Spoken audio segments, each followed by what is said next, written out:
कि जब गोपाल भट्ट गोस्वामी तो जब इस छोटे बालक थे तो कावेरी में स्नान करने गए तो एक क्या किए मिट्टी लेके आ गए एक दिन और मिट्टी से क्या किया इन्होंने अपने पिताजी को देखते थे कि वो विग्रह की सेवा करते हैं, उनको पूजा करते हैं, अगरबत्ती लगाते हैं, आरती करते हैं और अभिषेक करते हैं। तो इन्होंने क्या किया, वो प्रतिमा बनाई भगवान की कच्ची मिट्टी से, जैसे बच्चे बनाते हैं, और क्या करने लगे, उसकी पूजा करने लगे। तो इन्होंने सोचा मैं भी अभिषेक करता हूँ, तो घर से लोटा भर के अभिषेक करने लगे। वो तो मिट्टी से बनाए थे, तो क्या हुए वो जो जैसे उनपे अभिषेक किया तो क्या हो गए, विगलित हो गए, मतलब गल गए। तो ये तो छोटे बालक हैं, तो रोने लगे। तो मैया आई, उन्होंने कहा भाई क्या हो गया गोपाल, तो उन्होंने कहा भाई देखो ये तो मेरे गल गए। तो मैया ने कहा भाई तू भाव से जब पूजा करेगा ना तब क्या होगा, भगवान पिघलेंगे नहीं, मतलब ऐसे विगलित नहीं होंगे। तो इन्होंने मैया से कहा कि एक दिन क्या होगा ना, मैं भाव से पूजा करूंगा भगवान की, तो उस दिन क्या होगा, भगवान पिघलेंगे नहीं।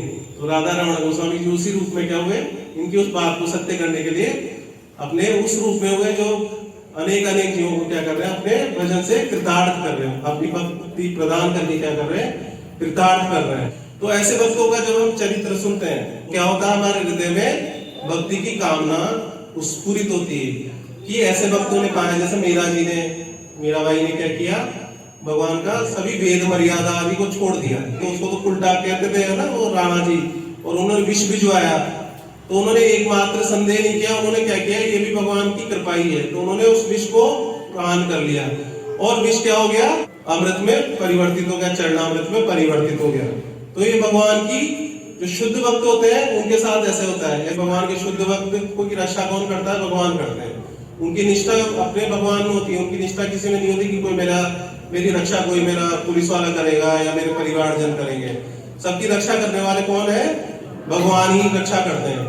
अगर सब हिरण्यकश्यप को तो पूरे भाई बहन सब उपस्थित है ना, पूरी सेना थी, और उसको तो कोई बचा नहीं पाया।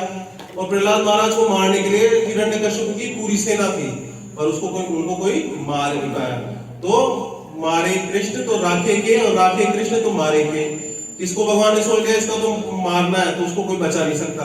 जैसे बाणासुर को मारने का भगवान ने सोच लिया था कि इसको हराना है, तो शिव जी के आ गए तो उसको बचा नहीं पाए, है ना।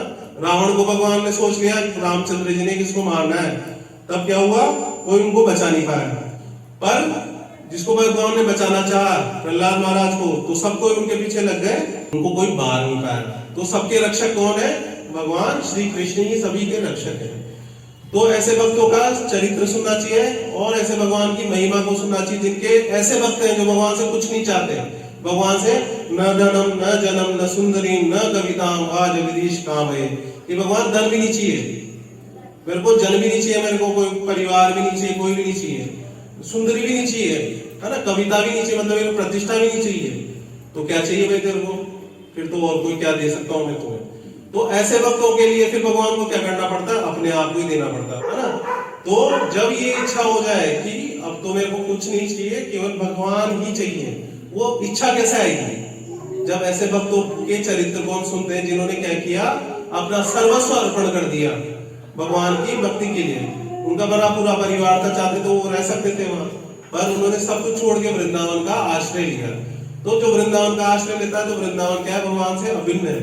तो वृंदावन क्या करता है, उसकी यथेष्ट सिद्धि को प्रदान करता है।